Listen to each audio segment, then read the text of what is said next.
জীবন রক্ষাকারী ওষুধের লাগামহীন দামে ব্যয় মেটাতে হিমশিম খাচ্ছেন ক্রেতারা। তাদের অভিযোগ, কার্যকর তদারকির অভাবে চরম স্বেচ্ছাচারিতা চলছে দেশের ওষুধ বাণিজ্যে। গত ১.৫ বছরে কোনো কোনো ওষুধের দাম বেড়েছে দ্বিগুণেরও বেশি। ওষুধ কোম্পানির সঙ্গে পাল্লা দিয়ে বাড়তি দাম নিচ্ছে অনেক ফার্মেসিও।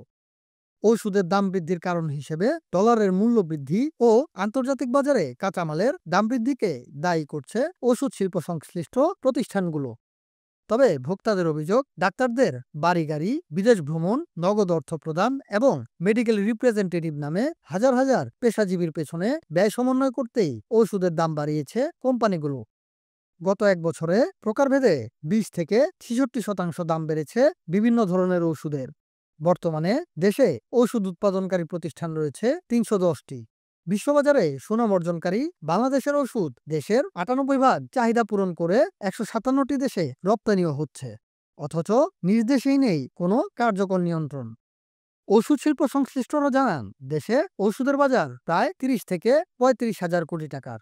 কোম্পানিগুলো ৪,১৮০ জেনেরিকের ৩৫,২৯০টি ব্র্যান্ডের ওষুধ উৎপাদন করে। গত ১৮ মাসে দেশের শীর্ষ ৬ প্রতিষ্ঠান তাদের উৎপাদিত ২৩৪টি জীবন রক্ষাকারী ওষুধের দাম ১০ থেকে ৫০% পর্যন্ত বাড়িয়েছে। এক্ষেত্রে দাম বাড়ানোর অজুহাত হিসেবে কোম্পানিগুলো বলছে, রাশিয়া ইউক্রেন যুদ্ধ, বিশ্ববাজারে কাঁচামালের দাম বৃদ্ধি, ডলার সংকট, এলসি জটিলতা, গ্যাস বিদ্যুতের দাম বাড়ানো সহ সরবরাহ সমস্যা, মরদ, পরিবহন, বিপণন ব্যয় বৃদ্ধি ইত্যাদি। রাজধানী ঢাকার বিভিন্ন ফার্মেসিতে খোঁজ নিয়ে জানা যায়, গত ১.৫ বছরে সব ধরনের ওষুধের দাম বেড়েছে। গ্যাস্ট্রিক, অ্যান্টিবায়োটিক, ডায়াবেটিক্স সহ বেশ কিছু রোগের চিকিৎসায় ব্যবহৃত ২ ডজনেরও বেশি ওষুধের দাম বেড়েছে বলে জানিয়েছেন ক্রেতা ও বিক্রেতারা। এর মধ্যে কোনো কোনো ওষুধের দাম ১১০% পর্যন্ত বাড়ানো হয়েছে বলে জানা গেছে।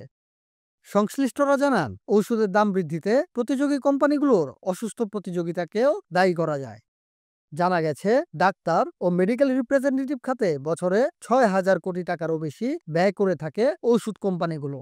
ওষুধ সম্পর্কে প্রাথমিক কোনো ধারণা না থাকায় রোগীদের শতভাগ নির্ভর করতে হয় ডাক্তার ও মেডিকেল রিপ্রেজেন্টেটিভদের উপরেই।